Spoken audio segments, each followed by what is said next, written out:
যদি তোর ডাক শুনে কেউ না আসে তাহলে আর একবার ডেকে দেখো, হতে পারে সে কানে কম শুনে। বিয়ে কি এটা জানার জন্য এক বিজ্ঞানী বিয়ে করেছিলেন, এখন সেই বিজ্ঞানী ভুলে গিয়েছে বিজ্ঞান কি।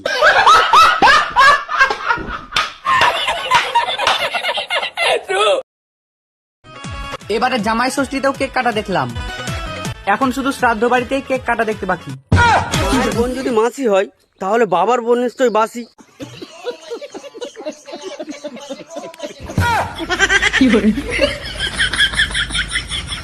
জীবনে তিনটি কথা কখনো কাউকে বলতে নেই, 1 2 3। যেহেতু বলতে নেই তাই বললাম না আর কি। তুমি কিভাবে সফল হবে সে পথ তোমাকে কেউ দেখাবে না, অথচ যখন তুমি সফল হতে শুরু করবে তখন তোমাকে টেনে নিচে নামানোর লোকের অভাব হবে না। ছেলেদের মনে না অনেক কষ্ট, কি একটা কুপাল, রাগ করে বাপের বাড়িও যেতে পারে না। আহারে,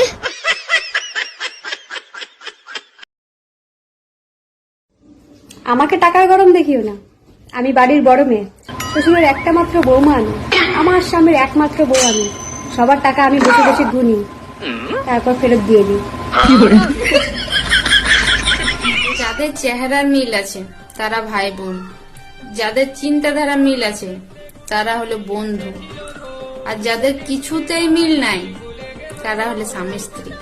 আমি প্রতিদিন কিন্তু সকালবেলাতে ভাবি যে আমি সকাল সকাল কাজকর্ম করে একদম ঘুমাবো, তো আর কি সকাল সকাল কাজকর্ম হয়ে গেলে যেটা ভালো হয় আর কি। তো প্রতিদিন সকালে ঘুম থেকে উঠে প্রতিদিন আমি ভাবি এটাই করবো, কিন্তু যেই চায়ের কাপটা নিয়ে আমি বসি, তো সকাল থেকে তো 2 কাপ চা খাই, তো সকাল থেকে 2 কাপ চা নিয়ে যখনই বসি তখনই মনটা শুধু মনে করে যে একটু মোবাইলটা দেখি, কেমন আমার ভিডিওটা কেউ দেখলো, কেউ কতটা ভিউস এলো, শুধু এটাই করে শুধু মনটা হয়। তো আমি ভাবি দেখবো না, তারপর মনে হয় যে দেখি সকাল থেকে কেমন হলো আর কি। তো সেটাই আর কি দেখতে যেই বসি, সত্যি বলছি শুধু 5 মিনিট দেখবো করে বসি, বেশিক্ষণ না, মাত্র 5 মিনিট।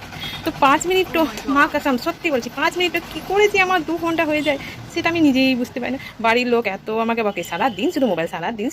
আর বর তো সকাল থেকে দেখলেই হলো মোবাইল নেওয়া, সারাদিন শুধু মোবাইলই দেখে যাও, কাজ কখন করো তুমি? কাজই যদি করো তাহলে, কাজ যদি না করো তাহলে হবে কি করে সেটাই বল। কিন্তু আমি তো সারাদিনে কাজ করি, কিন্তু আমি সকাল সকাল কেন যে কাজটা করতে পারি না, ওই যে একটা প্রবলেম, মানে মোবাইলটা দেখবো না ভাবি। তো এমন জিনিস বাবা, এমন জিনিস কি বলবো তোমাদেরকে, মানে সকাল থেকে যে এত টান দেয়, ঘুম থেকে উঠেই হলেই হলো, দুপুরে তো ঘুমিয়ে আসে না, কখনো মোবাইলে হাত দেবো, কখনো মোবাইলে হাত দেবো। কিন্তু হ্যাঁ সত্যি বলছি মোবাইল দেখবো না ভাবি, কিন্তু এমন জিনিস বাবা তৈরি করেছে মানুষে যে মোবাইল না নিয়েও থাকতে পারা যায় না। আর এই হচ্ছে আমার ভিডিও, এই হচ্ছে আমার রিলস বাবা, না করলেও বাবা হয় না, প্রতিদিন কখন করবো কি করবো। তোমাদের কি এটাও হয় নাকি আমার মতো প্রবলেম?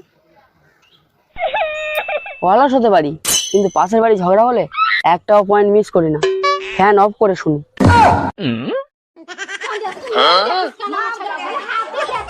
কিছু কিছু মানুষ ভালো হয় না, প্রচন্ড ভালো হয়, যেমন আমি।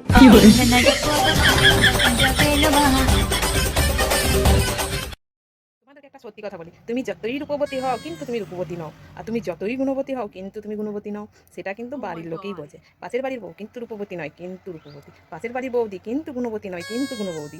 কি বলতো, মানে যেটা পাই সেটা চাই না, যা পাই সেটা চাই না। তুমি কি বুঝবে? এটাই হচ্ছে নিয়ম। পাশের বাড়ির বৌদি বেশি সুন্দর, পাশের বাড়ির বউ তো আরও সুন্দর, আর পাশের বাড়ির বউয়ের মতো বাড়ির বউ কোনোদিনই সুন্দর হতে পারে না। এটা সকলেরই বলে, ওই দেখো ওর বউটা না সারাদিন কত কাজ করে, আর আমাদের বউ সকাল 10টায় ওঠে, এটাই নাকি সবাই বলে। কিন্তু হ্যাঁ ওরা আবার কি বলবো, ওগো ওদের ঘরের বউটা কত ভালো, দেখো ওদের ঘরের বউটা কত কাজ করে। মানে এই হচ্ছে নিয়ম, যা পেলাম সেটা চাইনি, আর যা পাইনি সেটাই পেয়ে গেছি। ভগবান সবার শান্তি দেখে, শুধু আমার বেলায় চোখে শশা লাগিয়ে ফেসিয়াল করে। আর যাব না বেগুন তুলিতে, ওলো ললিতে, যতই স্বামীদের নাম শঙ্কর ভোলানাথ হোক, তাণ্ডব তো স্ত্রীরাই দেখায়।